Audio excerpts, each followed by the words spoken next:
So hello everyone, so this is CS Aditya Saraf, your friend mentor and coach. So कैसे हो आप? उम्मीद कर रहा हूं कि आप अच्छे हैं, आपकी प्रिपरेशंस अच्छी चल रही है, राइट। एंड बिल्कुल शिद्दत के साथ कोशिश करूंगा कि इन क्लासेस के माध्यम से आपकी प्रिपरेशंस को और अच्छा बनाया जाए और बेहतर बनाया जाए। तो अगर हम लोग बात करें तो today we are going to talk about CA final auditing, that is advanced auditing and professional ethics. एक ऐसा सब्जेक्ट जिससे बहुत सारे बच्चों को लगता है बहुत ज्यादा डर। तो अगर हम लोग ऑडिट की बात करें ना सर, तो ऑडिट को लेकर सीए फाइनल में बहुत सारा मिथ्स है, बहुत सारा मिथ्स। जैसे कि सर ऑडिट बहुत बोरिंग है, पढ़ने का मन नहीं करता। ऑडिट स्कोरिंग नहीं है सर, मतलब फेल होने का सबसे बड़ा वजह अगर कोई एक है तो वो ऑडिट है सीए फाइनल में। ऑडिट बहुत टफ है, ऑडिट बहुत ज्यादा कॉम्प्लेक्स है, ऑडिट समझ में नहीं आता है, आंसर्स कैसे लिखना है समझ में नहीं आता है। बहुत सारा मिथ्स है ऑडिट को लेकर कि audit is very very boring, audit is very very less scoring, audit is very very tough, audit is very very complex. Believe me guys, ऐसा कुछ भी नहीं है, कुछ भी नहीं है। Audit is a very very interesting subject. It is not a boring subject. Audit is a very scoring subject as well. I totally agree that audit might not be as scoring as many of your practical subjects, but still audit is a very very scoring subject. Audit उतना tough नहीं है जितना tough आप audit को समझते हो, audit उतना complex नहीं है। It all depends कि अपन audit को किस तरीके से perceive करते हैं, अपन audit को किस तरीके से पढ़ते हैं। अगर ऑडिट को अपन एकदम साइंटिफिकली एक स्मार्ट मैनर में, एक स्ट्रक्चर्ड मैनर में, एक प्लान्ड मैनर में अप्रोच करें ना, तो ऑडिट जो है बहुत ज्यादा स्कोरिंग बन सकता है, ऑडिट जो है बहुत ज्यादा अपने लिए इंटरेस्टिंग बन सकता है। आप खुद सोचकर एक चीज मेरे को बताओ कि आखिरकार ऑडिट बोरिंग हो कैसे सकता है यार। Audit is one of the most practical subjects as far as CA final curriculum is concern. आप बोलते हो कि ऑडिट थ्योरेटिकल है सर, ऑडिट थ्योरेटिकल नहीं है, ऑडिट बहुत ज्यादा प्रैक्टिकल सब्जेक्ट है। आप खुद सोचो इसके बारे में। पूरे आर्टिकलशिप में आप क्या करते हो सर? ऑडिट करते हो। सीए बनने के बाद क्या करना है सर? आपको ऑडिट करना है। ऑडिट का इंपॉर्टेंस इतना ज्यादा है कि इंटर में भी इंस्टीट्यूट आपसे 100 मार्क्स का सब्जेक्ट पूछता है ऑडिट, फाइनल में भी इंस्टीट्यूट आपसे 100 मार्क्स का सब्जेक्ट पूछता है ऑडिट। सीए बनने के बाद अगर अपने पास कोई एक्सक्लूसिव पावर है, जो पावर पूरी दुनिया में सिर्फ चार्टर्ड अकाउंटेंट्स के पास है, वो है ऑडिट करना। तो आप सोच के देखो यार कि ऑडिट जो है ये बोरिंग कैसे हो सकता है। ये तो बहुत ज्यादा इंटरेस्टिंग है, बहुत ज्यादा डायनेमिक है। ऑडिट जो है it is not less scoring. Audit less scoring इसलिए माना जाता है क्योंकि बच्चों को ना ऑडिट का पढ़ने का तरीका नहीं पता, और बच्चों को ये नहीं आता कि ऑडिट को पढ़ना कैसे है, ऑडिट को अप्रोच कैसे करना है। So that is why it becomes complicated for them. That is why it becomes less scoring for them. But अगर ऑडिट को अपन एकदम स्ट्रक्चर्ड मैनर में, ऑर्गेनाइज्ड मैनर में, सिस्टमैटिक एंड प्लान्ड मैनर में पढ़े ना, तो बिलीव मी ऑडिट बहुत ज्यादा स्कोरिंग है। और मतलब बहुत सारे स्टूडेंट्स ऐसे हैं मेरे जिन लोगों ने ऑडिट में 70 प्लस सिक्योर किया है, सीए फाइनल के ऑडिट में 70 प्लस सिक्योर किया है, एंड एग्जाम्पशंस का तो छरी लगा हुआ है पास्ट।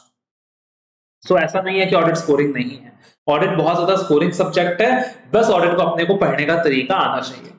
अगर आपको ऑडिट का पढ़ने का तरीका डेवलप नहीं हुआ ना, तो भाई ऑडिट से बेकार कुछ नहीं है, ऑडिट से टफ कुछ नहीं है, ऑडिट से ज्यादा कॉम्प्लिकेटेड कुछ नहीं है। बट अगर आपको ऑडिट को पढ़ने का तरीका आ गया ना, तो ऑडिट से ज्यादा इजी कुछ नहीं है, ऑडिट से ज्यादा आसान कुछ नहीं है इन सीए फाइनल्स। क्लियर है? अब देखना आज का जो क्लास है अपना ऑडिट का फर्स्ट क्लास है, सीए फाइनल ऑडिट का for new syllabus. It is going to be the first lecture of audit, and इस पार्टिकुलर लेक्चर के अंदर अपन तीन चीजों के बारे में डिस्कशन करेंगे, तीन विषय के बारे में बात करेंगे। सबसे पहले what is going to be the overview of the syllabus. हमारा सिलेबस एग्जैक्टली क्या है, हमारा मार्किंग स्कीम क्या रह सकता है, what is going to be the paper pattern, and what is going to be the our class methodology. हमारा class methodology क्या होने वाला है, हम क्लास में किस तरीके से पढ़ने वाले हैं, आप लोग क्लास के अंदर आगे क्या एक्सपेक्टेशंस रख सकते हैं, that what is the approach that we are going to follow for the audit subject. तो ये तीन बेसिक चीजों के ऊपर आज आप चर्चा करने वाले हैं, राइट। सबसे पहले यार तुम एक चीज समझ लो, मैं दोबारा से रिपीट कर रहा हूं, ऐसा नहीं है कि ऑडिट स्कोरिंग नहीं है, ऑडिट बहुत ज्यादा स्कोरिंग सब्जेक्ट है। प्रॉब्लम यह है कि जो स्टूडेंट्स है ना, उनको ऑडिट को पढ़ने का तरीका नहीं आता, या फिर अगर जो बच्चे हैं ना वो ऑडिट को बहुत ज्यादा नेग्लेक्ट करते हैं।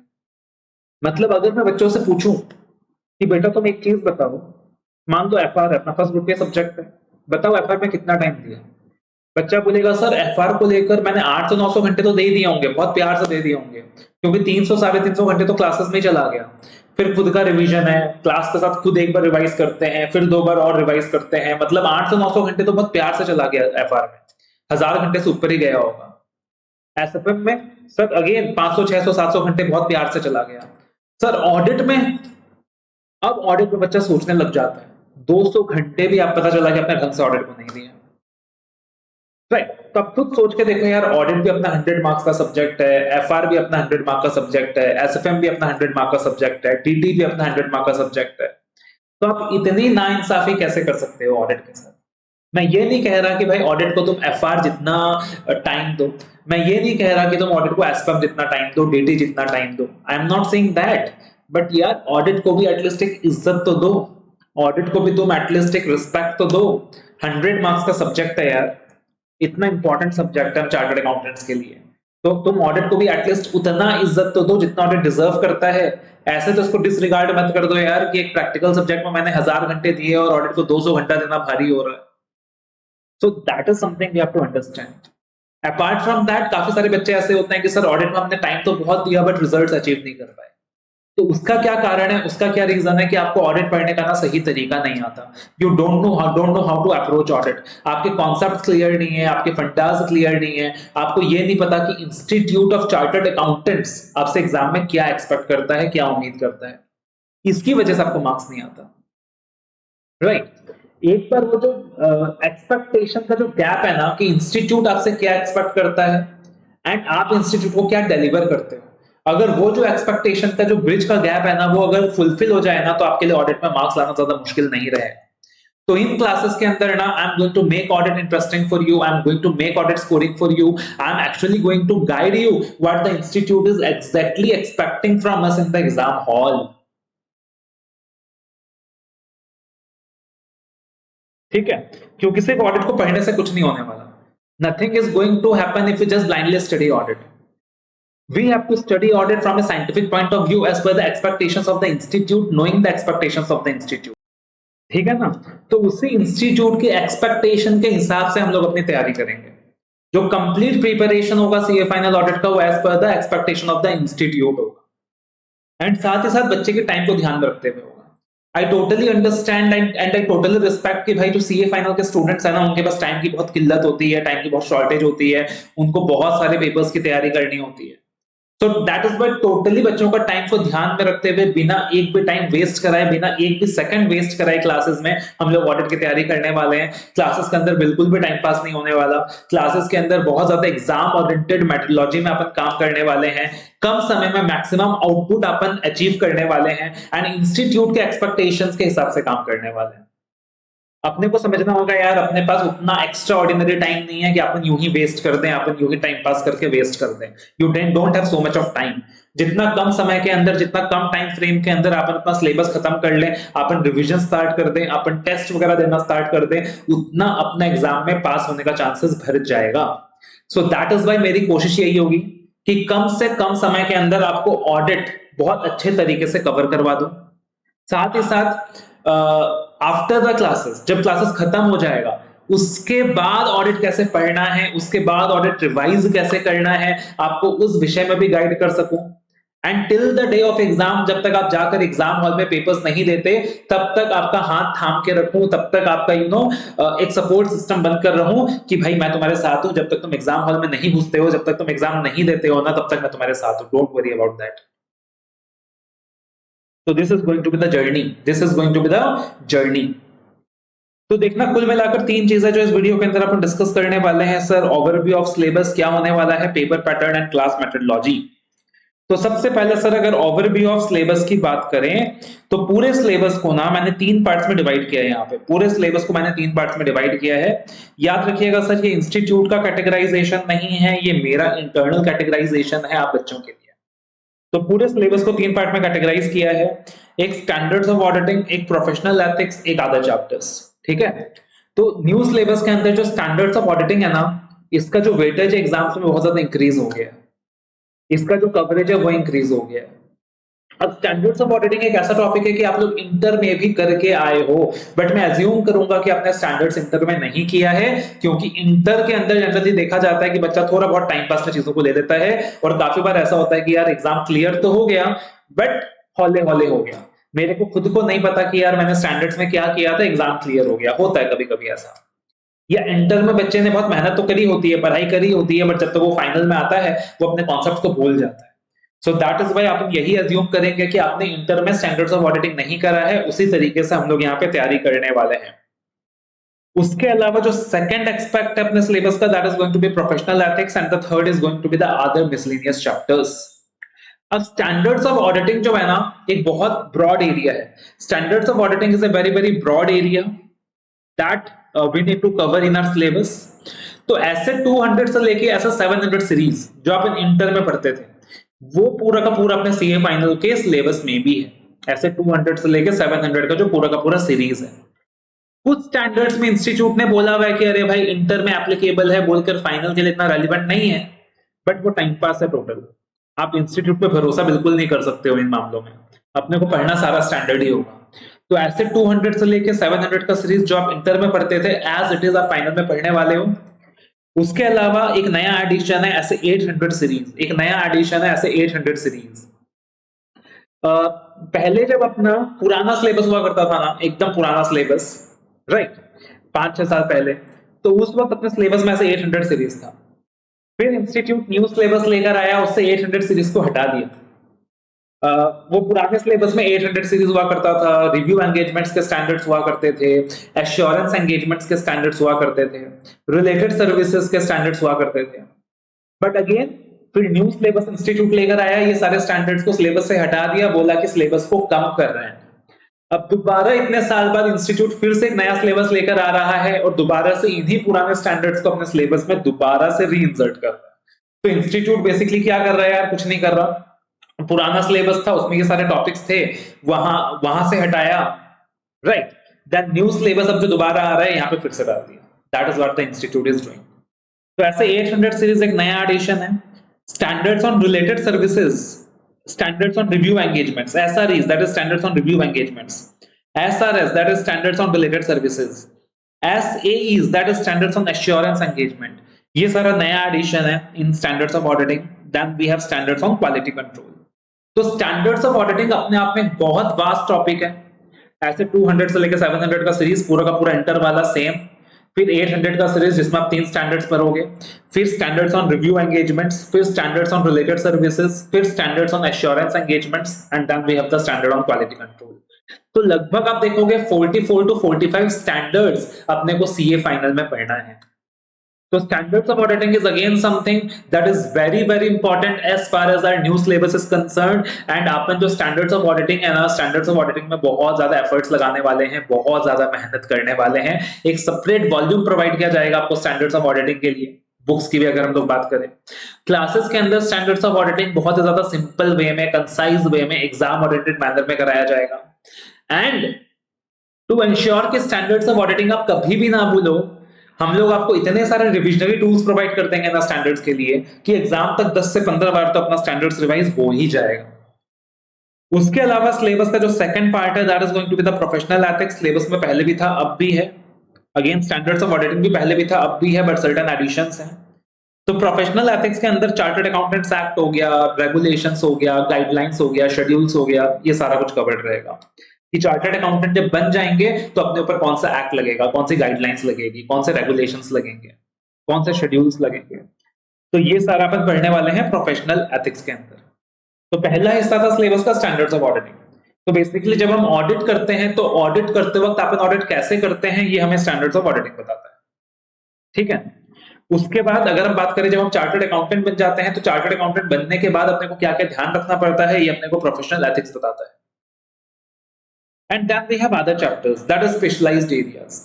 कि normally अगर हम बात करें तो अपन कंपनीज का ऑडिट करते हैं, अपन स्टैट ऑडिट करते हैं, स्टैट्यूटरी ऑडिट करते हैं। So in that various scenario standards of auditing अपने को गाइड करता है, राइट। बट आज के समय में, आज के मॉडर्न जमाने में, मॉडर्न सिनेरियो में एक चार्टर्ड अकाउंटेंट के लिए बहुत सारे अपॉर्चुनिटीज और खुल गए हैं, बहुत सारे दरवाजे और खुल गए हैं। तो वो सारे टॉपिक्स भी अपने सिलेबस में कवर्ड है। जैसे कि digital auditing and assurance, digital auditing and assurance, that is basically audit of automated environment in the old syllabus। कि जब हम ऑडिट करते हैं तो कंप्यूटर्स का क्या रोल है, डिजिटल ऑडिटिंग कैसे होता है, डिजिटल ऑडिटिंग का क्या रेलेवेंस है, क्योंकि मॉडर्न सिनेरियो में कंप्यूटर्स के माध्यम से ऑडिट किया जाता है। So that is why digital auditing and assurance अपने सिलेबस में डाला गया है। उसके अलावा few emerging areas of A chartered for a chartered accountant, जिसके बारे में चार्टर्ड अकाउंटेंट को पता होना चाहिए।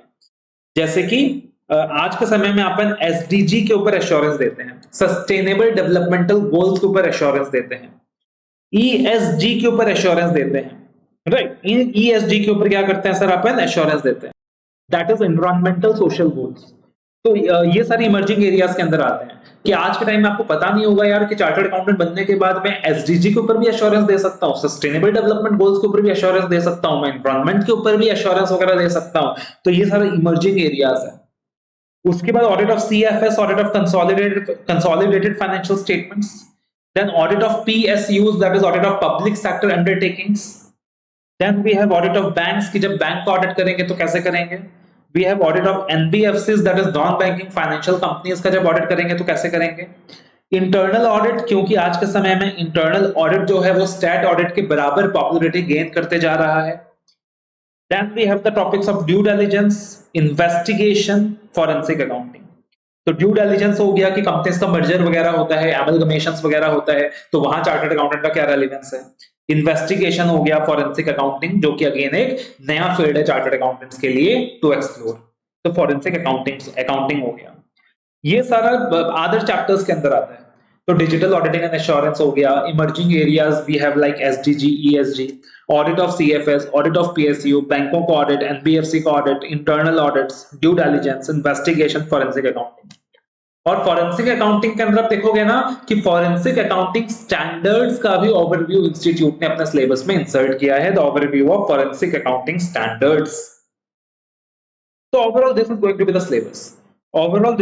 द सिलेबस, सबसे पहले स्टैंडर्ड्स ऑफ ऑडिटिंग कि भाई जब तुम ऑडिट करोगे तो ऑडिट करते वक्त स्टैंडर्ड्स ऑफ ऑडिटिंग तुमको फॉलो करना पड़ता है, तो स्टैंडर्ड्स ऑफ ऑडिटिंग तुम्हारे सिलेबस में है। स्टैंडर्ड्स ऑफ ऑडिटिंग के अंदर अलग अलग कैटेगराइजेशन कर दिया कि जब तुम स्टैट ऑडिट कर रहे हो जनरल यूजर्स के हिसाब से, जनरल फाइनेंशियल स्टेटमेंट्स को ऑडिट कर रहे हो, जनरली सारे यूजर्स के हिसाब से ऑडिट कर रहे हो, सारे यूजर्स के लिए ऑडिट कर रहे हो, तो ऐसे 200 से 700 सीरीज लगेगा। देन ऐसे 800 सीरीज लगेगा अगर हम स्पेसिफिक यूजर की रिक्वायरमेंट को फुलफिल करने के लिए ऑडिट कर रहे हैं। देन अगर हम रिव्यू एंगेजमेंट परफॉर्म कर रहे हैं तो एसआरई लगेगा, अगर हम रिलेटेड सर्विसेज परफॉर्म कर रहे हैं तो एसआरएस लगेगा। Then we have SAEs, that is standards on assurance engagement, and then we have standards on quality control. तो obviously अभी के लिए तो सिर्फ नाम का जिक्र किया हमने, जब स्टैंडर्ड्स पढ़ना स्टार्ट करेंगे तो अच्छे से समझेंगे। Then professional ethics, and then we have the other chapters. तो other chapters के अंदर ये सारा अपना आ गया। जो मार्क्स का वेटेज रहने वाला है वो कैसा रहने वाला है कि standards of auditing and professional ethics के अंदर मान के चलो 60 to 70 मार्क्स का वेटेज रहेगा, एंड ये जो अदर चैप्टर्स होंगे इसमें मान के चलो 30 to 40 मार्क्स का वेटेज रहेगा। तो standards of auditing and professional ethics minimum 60 marks का वेटेज तो आपको देगा ही देगा इन एग्जाम, दैट में गो अप टू 70 मार्क्स, और बाकी ये जो चैप्टर्स हैं इसका भी वेटेज 30 to 40 मार्क्स तक रहेगा। Standards of auditing and professional ethics में मोस्टली केस स्टडी के बेसिस में आपसे कॉन्सेप्ट्स टेस्ट किए जाएंगे, और अदर चैप्टर्स में हो सकता है कि एक आधा डायरेक्ट क्वेश्चन भी आ जाए। अब जो अपना पेपर पैटर्न रहने वाला है वो क्या रहने वाला है सर, तो again audit is going to be a closed book examination, it is not going to be an open book examination. Mostly case study form में क्वेश्चन पूछा जाएगा अपने से फाइनल में, डायरेक्ट क्वेश्चंस बहुत ही कम पूछे जाएंगे, स्पून फीडिंग बहुत ही कम करेगा आईसीआई, तो अपने को क्लासेस में भी स्पून फीडिंग बिल्कुल नहीं करना है, केस स्टडीज के हिसाब से तैयारी करनी है। देन एमसीक्यूज पूछे जाएंगे, मल्टीपल चॉइस क्वेश्चंस पूछे जाएंगे, that is going to be the integrated case law based MCQs, मतलब अलग अलग चैप्टर के प्रोविजंस को मिक्स करके एमसीक्यू बनाया जाएगा। ऐसा नहीं कि डायरेक्ट एमसीक्यू बना दिया, एबीसीडी पूछ लिया, नहीं, तुमने 3-4 अलग अलग जो चैप्टर पढ़े हैं सबके प्रोविजंस को मिक्स करके, सबके एप्लीकेशन को मिक्स करके एक एमसीक्यू बना देगा इंस्टीट्यूट, और उसके हिसाब से अपने को आंसर करना है। बट हाँ, नेगेटिव मार्किंग नहीं है यहाँ, there is no negative marking. तो it is going to be a closed book examination, mostly case study के हिसाब से क्वेश्चन आएगा, डायरेक्ट क्वेश्चन नहीं आएगा। एमसीक्यूज की बात करें तो integrated case law based MCQs आएगा। जो मार्क्स का पैटर्न रहेगा that is going to be 70-30 most likely, 70 marks descriptive, 30 marks MCQs, this is going to be the paper pattern. Descriptive की तैयारी कैसे करनी है, एमसीक्यूज की तैयारी कैसे करनी है, ये सब कुछ आप मेरे ऊपर छोड़ दो, मैं आपको गाइड करूंगा इन क्लासेस कि अपने को डिस्क्रिप्टिव की तैयारी कैसे करनी है सर, एमसीक्यूज की तैयारी कैसे करनी है। और उसके बाद तीसरी चीज आती है क्लास मेथडोलॉजी, कि हमारा क्लास का मेथडोलॉजी क्या रहने वाला है, what is going to be the methodology of our class. तो देखना यार, हम लोग का जो इंफोसिस रहने वाला है ना क्लासेस में, that is going to be a exam oriented methodology. एकदम मैं आपको स्ट्रेट फॉरवर्ड बोल रहा हूँ। इसका मतलब ये नहीं है कि अपन कॉन्सेप्ट में समझेंगे, कॉन्सेप्ट समझेंगे और बहुत अच्छे से समझेंगे, बहुत प्यार से समझेंगे, इतने अच्छे से कॉन्सेप्ट समझेंगे ना कि तुम्हारे पूरे दिमाग में इनबिल्ट हो जाएगा कॉन्सेप्ट। तो we are going to understand the concept, right, but we are going to follow a exam oriented methodology, exam oriented सागा। कहते हैं ना यार कि अगर आप खाना खा रहे हो तो जरूरत से कम खाना खा लो तो आपको न्यूट्रिशन नहीं मिलेगा, विटामिन नहीं मिलेगा, और जरूरत से ज्यादा खा लो तो आपका पेट खराब हो जाएगा, पेट का दर्द शुरू हो जाएगा। सेम चीज अपना एग्जाम का प्रिपरेशन रहता है कि आप जब प्रिपरेशन कर रहे होते हैं ना, तो अपने को ध्यान रखना पड़ता है कि भाई अपना एपेटाइट क्या है, अपने एपेटाइट के हिसाब से अपने को कंजम्पशन करनी होती है, क्योंकि अपने को सिर्फ पढ़ना नहीं है, अपने को चीजें रिटेन भी करनी है, अपने को चीजें एग्जाम में रिप्रोड्यूस भी करनी है। तो इसीलिए what I have done is, मैंने बिल्कुल एग्जाम ओरिएंटेड मैनर में, बिल्कुल एग्जाम ओरिएंटेड मैनर में पूरा का पूरा जो क्लास का रिकॉर्डिंग आपके लिए तैयार किया है, जो बुक्स बनाया गया है वो पूरा का पूरा एग्जाम को ध्यान रखते हुए बनाया गया है। कुछ भी एक्स्ट्रा टाइम पास नहीं होने वाला। I am making it very clear. अगर आपको टाइम पास चाहिए, अगर आपको इंटरटेनमेंट चाहिए, तो भाई my classes are not the right classes for you. आप कहीं और जा सकते हो। मेरे क्लासेस के अंदर कोई इंटरटेनमेंट नहीं होने वाला है, मेरे क्लासेस के अंदर कोई टाइम पास नहीं होने वाला है। बच्चों का जो टाइम है मेरे लिए बहुत ज्यादा प्रीशियस है, बच्चों का जो टाइम है मेरे लिए बहुत ज्यादा कीमती है। तो रैदर मैं कोशिश करूंगा कि 30 से 40 घंटे कम लगाऊं सिलेबस में, ताकि आप फ्यूचर में एक एडिशनल रिवीजन कर पाओ उस टाइम फ्रेम के अंदर, ठीक है ना। और इंटरटेनमेंट नहीं होगा इसका मतलब ये नहीं कि क्लासेस बोरिंग होगा, नहीं, classes are going to be very very interesting, classes are going to be very very interesting, and this subject audit is going to make it interesting. तो कुछ भी टाइम पास करके अपन क्लासेस को interesting नहीं बनाएंगे, अपन audit के concept को use करके ऑडिट को इंटरेस्टिंग बनाएंगे। क्लियर है। तो एग्जाम ओरिएंटेड गाथा होने वाला है, एक लिमिटेड टाइम फ्रेम के अंदर पूरा का पूरा सिलेबस कवर होगा। 100-110 घंटे के अंदर आप लोग इतना ऑडिट कर लोगे कि आपको लगेगा मजा आ गया, मजा आ गया, ठीक है। तो एक एग्जाम ओरिएंटेड पर्सपेक्टिव से अपन काम करेंगे with a practical perspective as well. जहां जरूरत पड़े वहां वहां मैं आपको प्रैक्टिकल गाइडेंस प्रोवाइड करने वाला। तो जहां जहां जरूरत लगे ना, वहां वहां हम लोग प्रैक्टिकल पर्सपेक्टिव से भी बातें करेंगे। We are going to talk about practical perspective as well, but मैं ये नहीं कहूंगा कि my class is all about the practical application, my class is all about the practical knowledge. That I'm not going to guarantee, that I'm not going to assure, because I'm not going to make any false claims. अगर मैं आपको classes के अंदर ही बोलूं कि भाई अपन 200% practical perspective के हिसाब से ही बात करेंगे, तो इन दैट सिचुएशन आपने आर्टिकलशिप ट्रेनिंग में क्या किया? What you have done in your articleship training? आप डमी करके आ रहे हो क्या? तो ऐसा नहीं है कि क्लासेस के अंदर अपन प्रैक्टिकल मेथोडोलॉजी के सबसे बात नहीं करेंगे, बिल्कुल करेंगे, लेकिन एट लास्ट जो हमारा मेन ऑब्जेक्टिव होगा, जो अपना मेन कंसर्न रहेगा, वो होने वाला है एग्जाम क्रैक करना, कि भाई मुझे तुम्हारा एग्जाम क्रैक करवाना है, मुझे तुम्हें अच्छे मार्क्स दिलवाना है। My main objective is that, my main concern is that. Practical knowledge दूंगा तुमको, जितनी जरूरत है उतना दूंगा, प्रैक्टिकल बातें करेंगे हम लोग, अच्छी अच्छी चीजों के बारे में बातें करेंगे, बट जो मेन इंफोसिस रहने वाला है, मेन फोकस रहने वाला है, मेन एजेंडा रहने वाला है कि बाय हुक और बाय क्रुक तुम्हारा एग्जाम क्लियर होना चाहिए।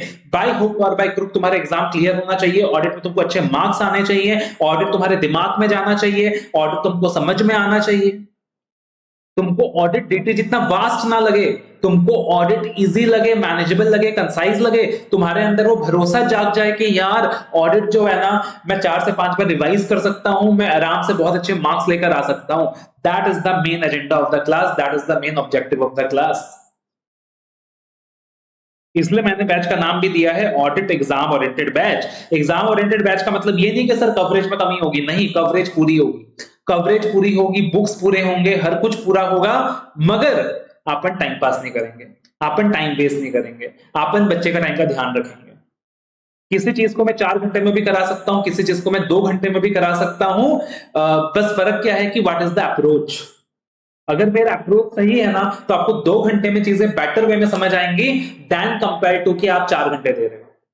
सो that is the philosophy, that is what we are going to follow. Classes के अंदर अपना जो मेथोडोलॉजी रहने वाला है, that is going to be the CPI methodology. Now what is CPI methodology sir?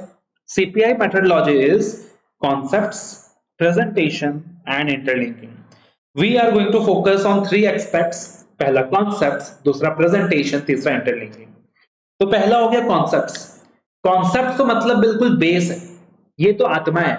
कि शरीर के अंदर अगर आत्मा नहीं है ना तो अपन जिंदा ही नहीं रह पाएंगे, अपन मर जाएंगे। ठीक उसी तरीके से अगर आपके कॉन्सेप्ट से क्लियर नहीं है ना भाई, तो कुछ भी करके कोई मतलब नहीं है, फिर तो ऑडिट भर के कोई मतलब नहीं है, फिर तो एग्जाम देना तो भूल ही जाओ, पास होना तो भूल ही जाओ। तो सबसे पहले कॉन्सेप्ट को समझना होगा, अंडरस्टैंड करना होगा। बट कॉन्सेप्ट को जो समझेंगे अपन, जो अंडरस्टैंड करेंगे ना, वो एकदम एक सिंपल अप्रोच यूज करके समझेंगे, बहुत ज्यादा टेक्निकल पर्सपेक्टिव से नहीं समझेंगे, एकदम एक सिंपल पर्सपेक्टिव से समझेंगे, ताकि ऑडिट अपने को आसान लगे, ऑडिट अपने को सिंपल लगे, with practical examples wherever relevant. अब कॉन्सेप्ट को समझ लिया सर, अंडरस्टैंड कर लिया, समझ तो आ गया, लेकिन सर कॉन्सेप्ट को रिटेन भी तो करना होता है, तो retention is a very very important issue and the most challenging issue, कि सर कॉन्सेप्ट समझ में आ गया बट कॉन्सेप्ट को रिटेन भी तो करना होगा। तो हम लोग पूरा इंश्योर करेंगे कि आप कॉन्सेप्ट्स रिटेन कर पाओ। आप कॉन्सेप्ट्स रिटेन कर सके, उसके लिए हम लोग क्या करेंगे, आपको कंसाइज नोट्स प्रोवाइड करेंगे। आप कॉन्सेप्ट्स रिटेन कर सके, उसके लिए हम लोग क्या करने वाले हैं सर, कि क्लासेस के साथ साथ ही हम लोग मल्टीपल रिविजन्स करने वाले हैं, multiple revisions in the class. आप कॉन्सेप्ट को रिटेन कर सके, उसके लिए what I am going to do is I am going to use mnemonics wherever relevant, short forms wherever relevant. मैं हर जगह निमोनिक यूज नहीं करने वाला, वरना वो बहुत ज्यादा इरिटेटिंग बन जाता है, वो एक्चुअली में बहुत ज्यादा कॉम्प्लेक्स बन जाता है हमारे लिए। तो we are going to use mnemonics wherever relevant and we are going to use stories wherever relevant. जहां भी जरूरत पड़े कहानी यूज करेंगे, निमोनिक यूज करेंगे, एक फ्लो बनाएंगे, प्रैक्टिकल फ्लो बनाएंगे, उसके थ्रू याद करेंगे। यानी बहुत सारे लर्निंग टेक्निक्स अपन यूज करने वाले हैं।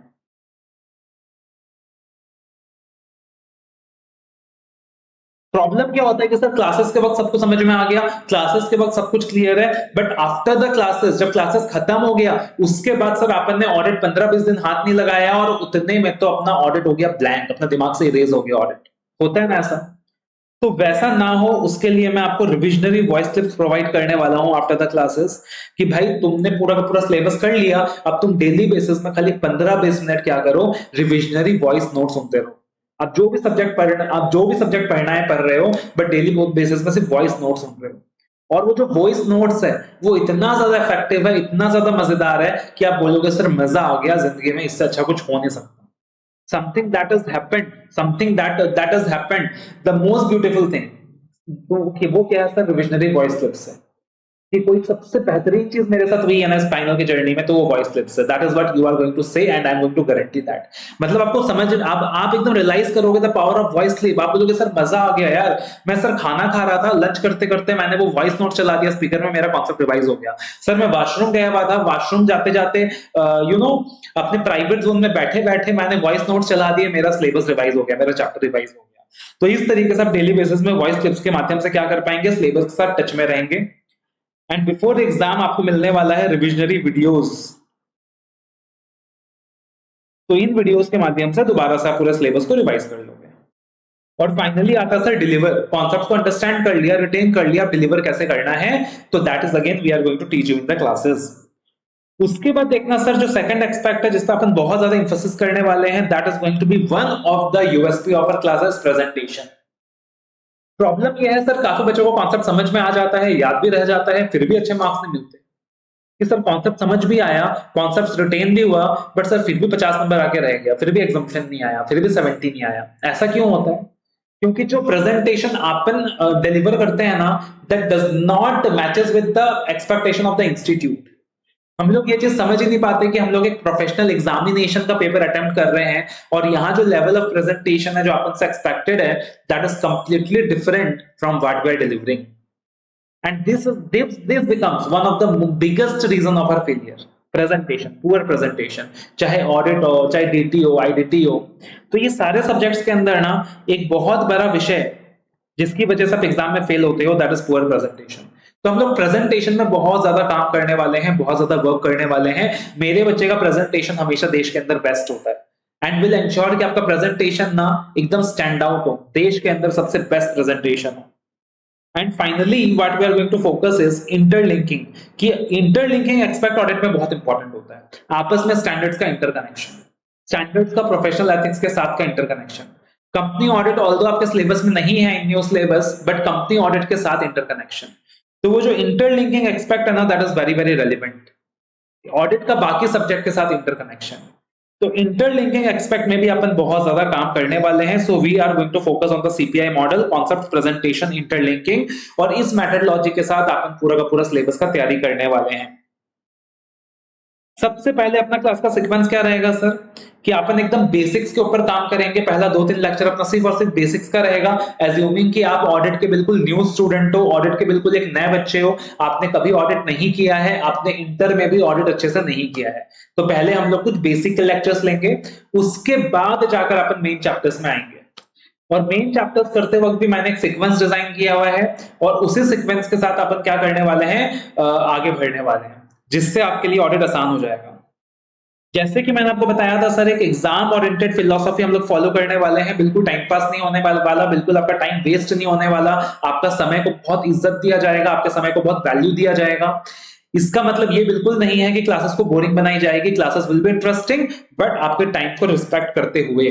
अगर मुझे एक्स्ट्रा 50 घंटे लगाने हैं तो मैं टाइम पास क्यों करूं, मैं आपको एक बार पूरा सिलेबस दोबारा रिवाइज करवाऊंगा ना। उसके बाद आपको जो बुक्स प्रोवाइड किया जाएगा सर, एकदम अपडेटेड प्रोवाइड किया जाएगा, न्यू सिलेबस के हिसाब से बिल्कुल डिजाइन करके प्रोवाइड किया जाएगा। अट्रैक्टिव बुक्स मिलेंगे आपको, the books are going to be very very attractive, very very simple, very very eye catchy, and you are going to have a fun learning with those books. आपको जो support मिलेगा sir, बिल्कुल exam तक मिलने वाला है। Exam जिस दिन होने वाला होगा ना, उसके पिछले दिन रात को 2 बजे भी अगर आपको मुझसे डाउट होगा ना, तो रात को 2 बजे भी मैं अवेलेबल रहने वाला हूं आपके डाउट्स क्लियर करने के लिए।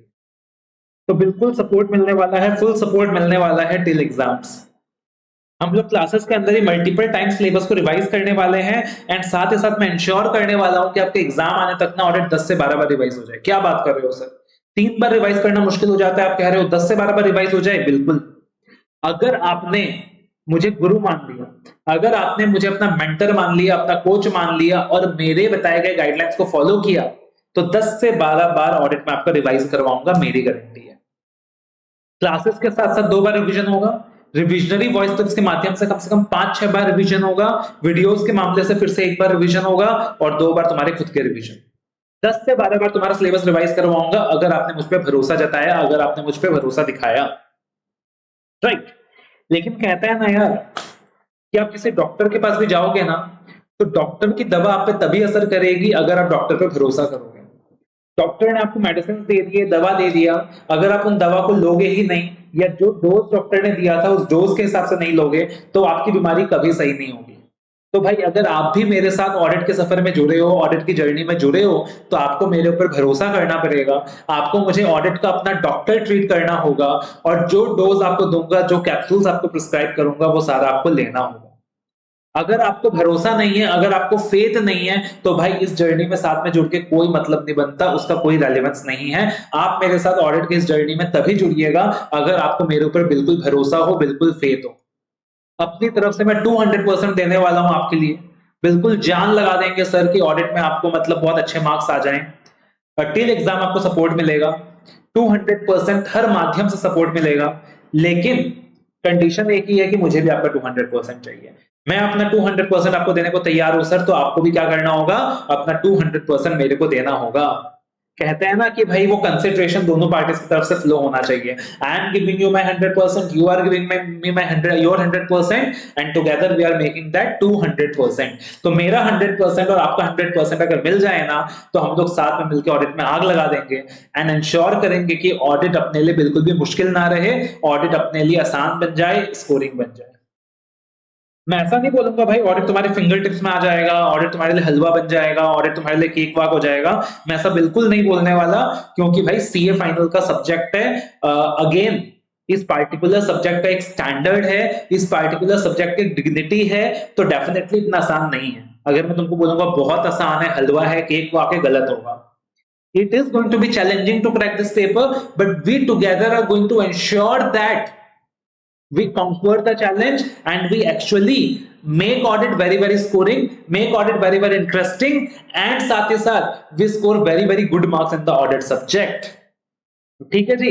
तो उम्मीद करता हूं कि साथ में ऑडिट करके बहुत मजा आने वाला है। We are going to rock audit together, and 60s 70s 80s ये सारे मार्क्स अपने को ऑडिट में दिखने वाले हैं। सो अपना pre booking offer new syllabus के लिए चालू है। It is open. You can visit www.apnamentor.com and enroll for your pre-booking offer right now. तो फिलहाल इस वक्त ऑडिट क्लासेस हैवी डिस्काउंट में अवेलेबल हैं। अगर आप अभी से क्या करते हो सर, अपने क्लासेस को प्री बुक करते हो, 50% ऑफ क्लासेस आपको अगस्त फर्स्ट वीक तक मिल जाएंगी और रिमेनिंग 50% ऑफ क्लासेस आपको सितंबर मिड तक मिल जाएंगे with the hard copy of the books. और इनिशियली आपको soft copy of chapters provide कर दिया जाएगा with 50% of the lectures, so that आप क्या कर सके सर, अपने प्रिपरेशन को स्टार्ट कर सकें। सो अगर आपको लगता है कि यस हम लोग साथ मिलकर ऑडिट की जर्नी को कंक्वर कर सकते हैं, तो आप विजिट कर सकते हो www.apnamentor.com and pre book your course right now.